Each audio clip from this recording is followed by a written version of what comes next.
Donc Sciences Réunion, c'est un centre de diffusion de culture scientifique, technologique et industrielle.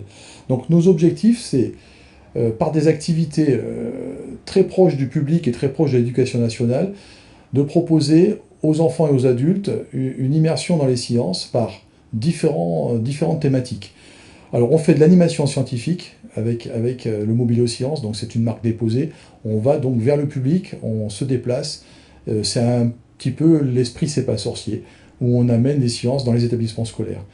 Ensuite, on a une activité plus ludique, je dirais, parce qu'on est plus proche de l'image, et beaucoup plus large dans la partie publique, ce sont les festivals. Donc on a un festival du film scientifique au mois d'avril, et on a un festival autour de l'image sous-marine au mois de juin. Ensuite, on a la partie plus institutionnelle, la fête de la science, donc c'est national, en fin d'année, où là on crée un village des sciences avec la mise en place le maximum possible de rencontres entre les scientifiques, les chercheurs et le tout public, avec l'esprit découverte, on va dire. C'est des rencontres, c'est de l'animation, c'est participer à des activités avec des chercheurs et des professionnels de la recherche. Ensuite, ces Sciences Réunion, c'est des cafés des sciences. Donc on va prendre une thématique, ça peut être l'ADN, on a fait cette séance l'année dernière, ça peut être les cétacés, le milieu de la mer.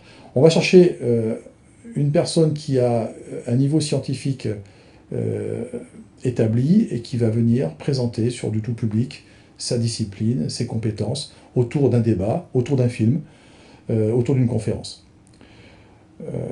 Ensuite, Sciences Réunion s'exporte, c'est-à-dire qu'on fait de la coopération régionale, aussi bien en formation qu'en présentation d'exposition. Cette année, on va être même sur la métropole avec 4 jours au Festival mondial de l'image sous-marine avec une exposition sur la biodiversité marine qui sera ensuite présentée sur Paris. Donc l'idée, voilà, c'est d'aller plus loin que la démarche uniquement régionale, c'est d'amener notre savoir-faire et puis d'amener la Réunion aussi à l'extérieur, aussi bien sur des niches qui peuvent être le tourisme scientifique. Donc on a quand même une ouverture d'activités très très intéressante et on essaie de trouver des nouvelles activités pour qu'il y ait toujours une dynamique autour de la diffusion de culture scientifique.